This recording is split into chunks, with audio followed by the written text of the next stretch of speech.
يا نفس إن لم تظفري لا تجزعي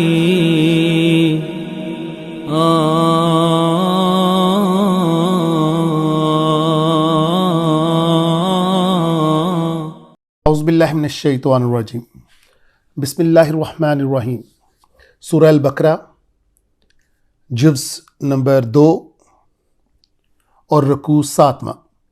الحمدللہ آج ہم اس کی ترجمہ اور گرامر کے مطابق سمجھ حاصل کرنے جا رہے ہیں انشاءاللہ تعالی۔ لیکن اس سے پہلے اس رکوع کے اندر روزے کی فرضیت کیسے ہوئی، تخفیفات کیا ہوئیں، اللہ اپنے پکارنے والوں کو کیا کہہ رہے ہیں، اور احرام اور روزے کی حالت میں کن چیزوں سے منع کیا جا رہا ہے وہ بیان کی جا رہی ہیں۔ تو آئیں شروع کرتے ہیں۔ یا ایھا الذین آمنوا، اے ایمان والو، کتبہ فرض کیا گیا، کاف کے اوپر پیش کا مطلب مجہول، فرض کیا گیا، علیکم تمہارے اوپر، علی کا مطلب پر، کم کا مطلب تمہارے اوپر، کیا فرض کیا گیا؟ الصیام، روزوں کو فرض کیا گیا، کما کتب علی الذین من قبلکم، کما کا مطلب جس طرح، جیسے کہ،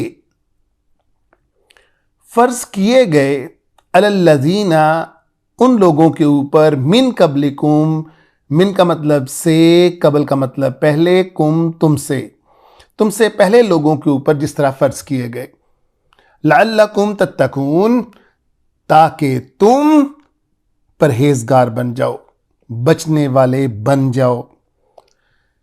اس آیت کی نزول یہ ہے کہ پہلے حضرت نوح علیہ السلام سے ہی روزوں کی فرضیت بن چکی ہوئی تھی، ہو چکی ہوئی تھی، لیکن اس وقت ہر مہینے کے اندر 3 روزوں کو رکھنے کا حکم تھا، جو کہ نبی صلی اللہ تعالیٰ علیہ وسلم کے دور کے اندر ان کو اکٹھا کر کے 30 کی گنتی پوری کی گئی، یعنی 29 یا 30 ایک مہینے کی، اور رمضان کے اندر اس کی، پورے رمضان کے اندر اس کی فرضیت ہوئی۔ ایام معدودات، گنتی کے دن ہیں، چند دن ہیں، ایام دن، معدودات محدود۔ فمن جو کوئی بھی، کانا ہو، منکم، من کا مطلب سے، کم کا مطلب تم میں سے، مریضن مریض ہو، او علی سفرن یا سفر پر ہوں، فعدہ تو اس کو پورا کریں، عدت کا مطلب پورا کرنا، کب؟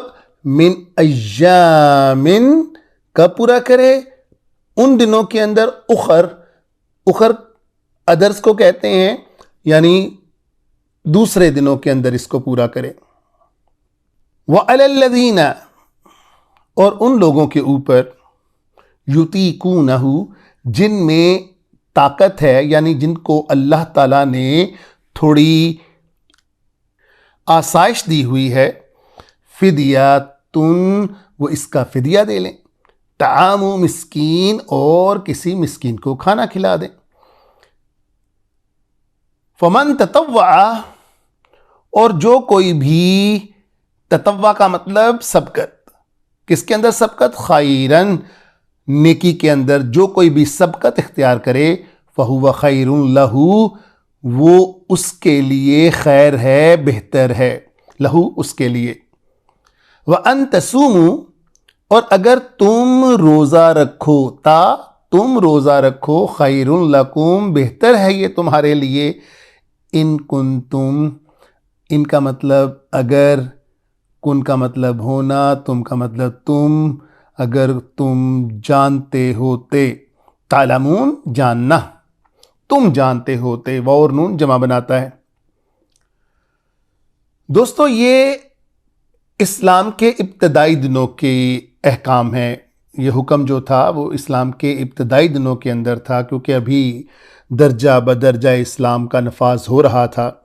لیکن دیکھیں آپ اگلی ہی آیت کے اندر یہ چینج ہو جائے گا، یہ حکم چینج ہو جاتا ہے، لیکن لوگ اس کو ابھی بھی بعض اوقات اس کا جو ہے وہ حوالہ دیتے ہیں اور کہتے ہیں نہیں جی یہ تو حکم ابھی بھی ہے، اور وہ صرف کھانا کھلا کر اور خود روزہ نہیں رکھتے، حالانکہ اللہ تعالیٰ نے ان کے اندر تمام طاقتیں دی ہوئی ہیں اور وہ بیمار بھی نہیں اور مسافر بھی نہیں۔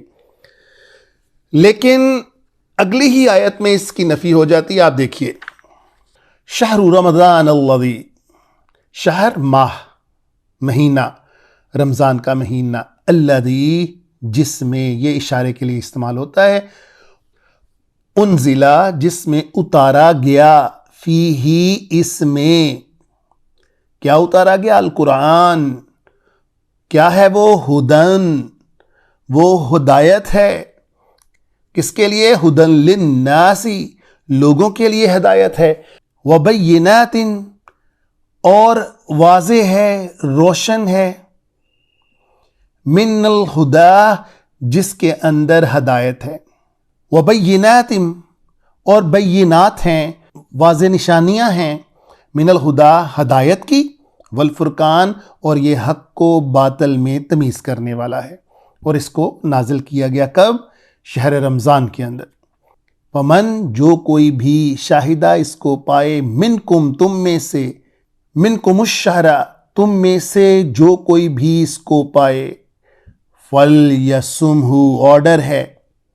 اب وہ پچھلی آیت چینج ہو گئی، اس کی نسخ ہو گئی یہاں پر، فَلْيَصُمْهُ وہ اس کو آبزرو کرے اور اس میں روزہ رکھے۔ وَمَنْ كَانَ مَرِيضًا اور جو کوئی مریض ہو، اور عَلَىٰ سَفَرٍ یا سفر کے اوپر ہو، فَعِدَّةٌ اس کو پورا کرے، اس کی گنتی کو پورا کرے جتنے روزے چھوٹ گئے ہوں، من ایام اخر کب؟ دوسرے دنوں کے اندر، ایام دن، اخر دوسرے۔ یرید اللہ بکم الیسر اور اللہ تمہارے لیے آسانیاں چاہتے ہیں، بکم تمہارے لیے، ولا یرید اور وہ نہیں چاہتے ہیں، بکم العسر تمہارے لیے تنگیاں، وَلِتُكْمِلُوا الْعِدَّةَ اور تم گنتی کو پورا کر لو، وَلِتُكَبِّرُوا اور کیا کرو؟ بڑائی بیان کرو، کس کے لیے؟ اللہ، وَلِتُكَبِّرُوا اللہ اللہ کی بڑائی بیان کرو، عَلَىٰ مَا هَدَاكُمْ کیونکہ اس نے تمہیں رکھا ہدایت کے اوپر، وَلَعَلَّكُمْ تَشْكُرُونَ تاکہ تم شکر ادا کرو، وَلَعَلَّكُمْ کا مطلب تاکہ تم، تشکرون تم شکر ادا کرو۔ دوستو یہ جو ہم سمجھتے ہیں نا کہ ہم ہدایت کے اوپر ہیں، ہم بڑے بڑے کام کر رہے ہیں، نمازیں پڑھ رہے ہیں اور یہ وہ لوگوں کی مدد، اور اپنے آپ کو شاید دنیا کا پاک باز بندہ سمجھنے شروع ہو جاتے ہیں، آپ یقین کریں یہ اللہ کی مدد کے بغیر ہم کر ہی نہیں سکتے، یہ ممکن ہی نہیں ہے۔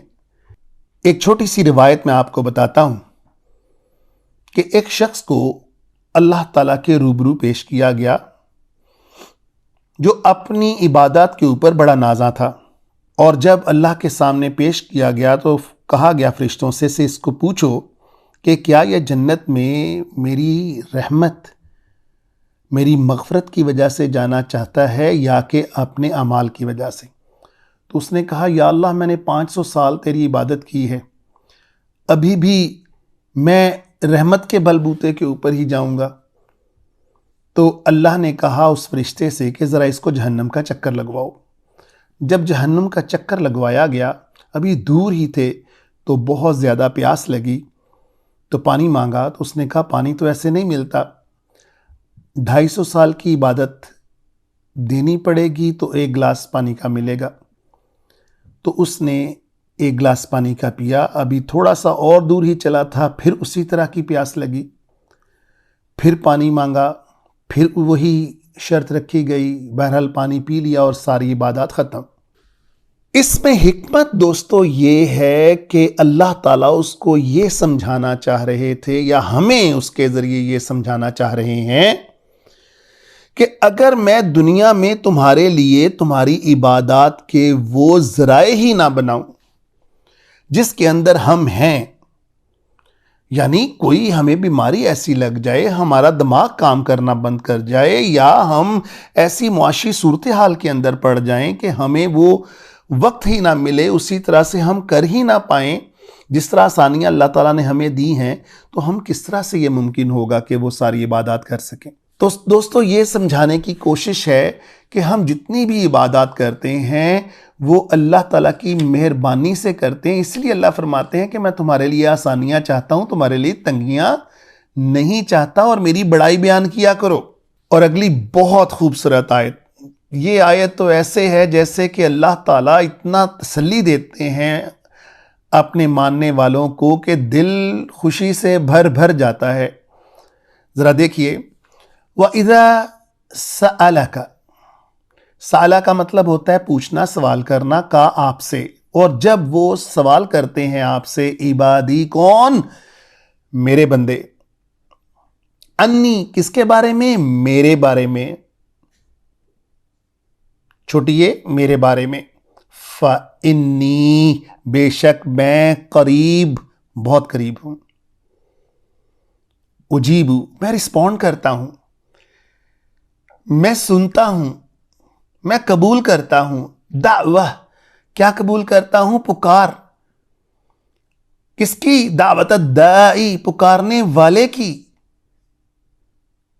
اذا دعانی جب وہ پکارتا ہے، فَلْيَسْتَجِيبُوا لِي لہٰذا یا شروع کے اندر ہے، یا کا مطلب ہوتا ہے وہ، فَلْيَسْتَجِيبُوا لہٰذا وہ بھی رسپونڈ کیا کریں، وہ بھی متوجہ ہوا کریں، لی کس کی طرف؟ میری طرف، وَلْيُؤْمِنُوا اور وہ ایمان لائیں، بھی مجھ پر، لَعَلَّهُمْ تاکہ وہ، یرشدون انہیں راہ راست دکھائی جائے، سیدھے راستے پر چلایا جائے۔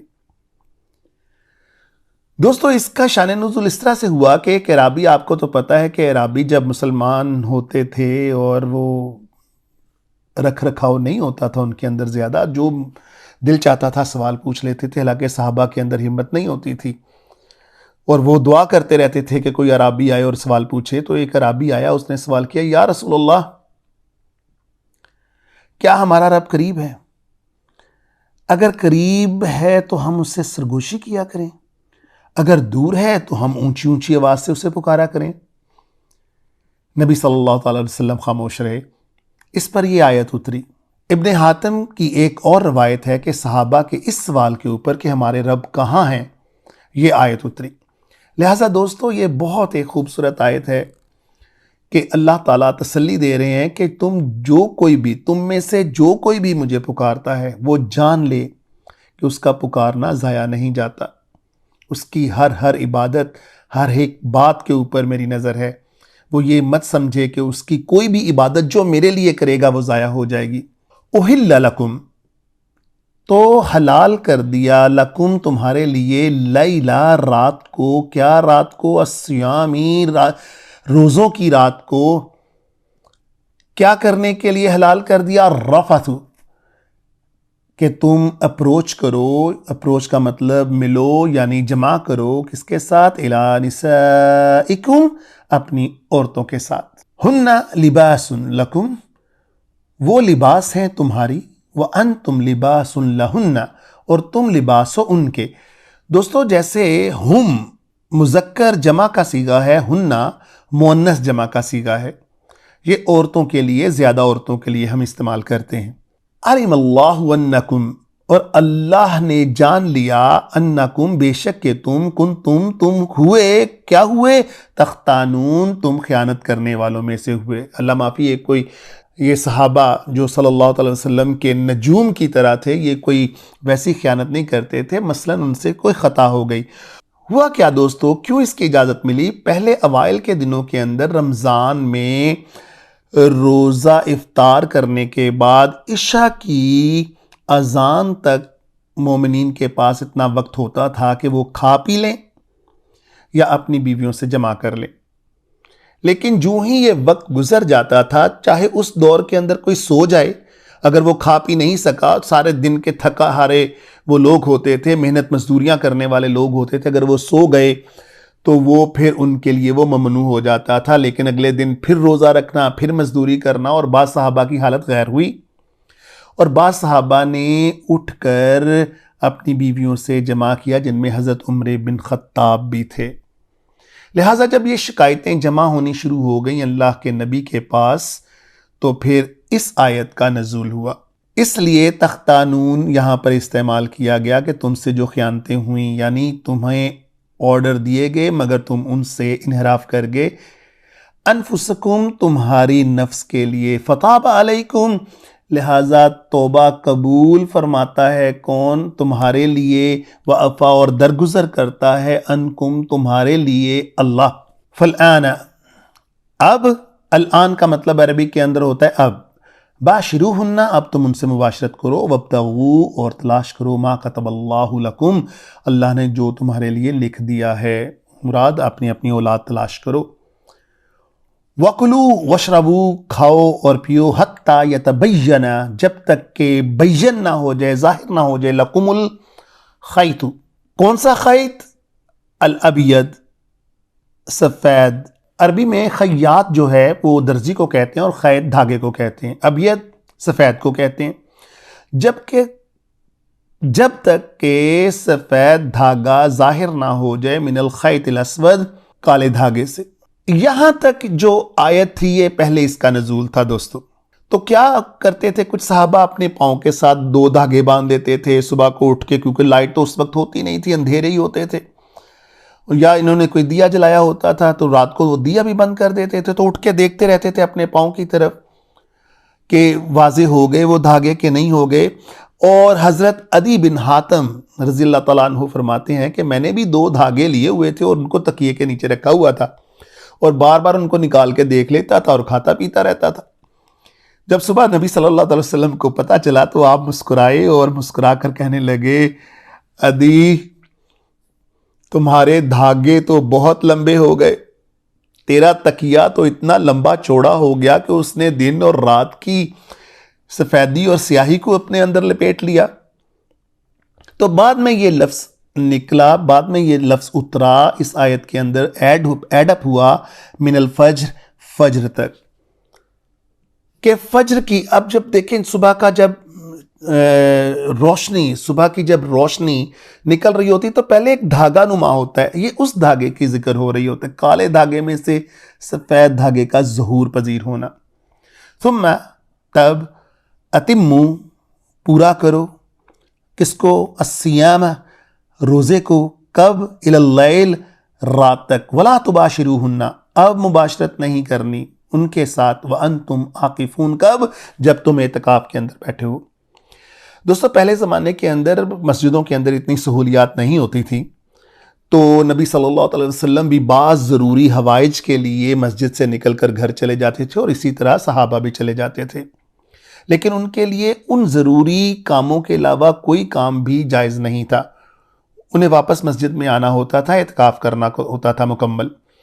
مگر وقت کے ساتھ ساتھ سہولتیں آ گئیں، اب وہ وہاں مسجد سے بھی وہ باہر نہیں جا سکتے تھے، لیکن کچھ صحابہ سے یہ پھر کچھ غلطی ہوئی اور انہوں نے وہاں پر پھر مباشرت کی، اور جس سے منع کیا جا رہا ہے، وَلَا تُبَاشِرُوهُنَّ وَأَنْتُمْ عَاكِفُونَ، جب تم اعتکاف میں ہو، فی المسجد، مسجد کے اندر، تلکا، یہ ہیں حدود اللہ، اللہ کی حدیں، فلا تقربوها، تم ان کے پاس ہرگز مت جانا۔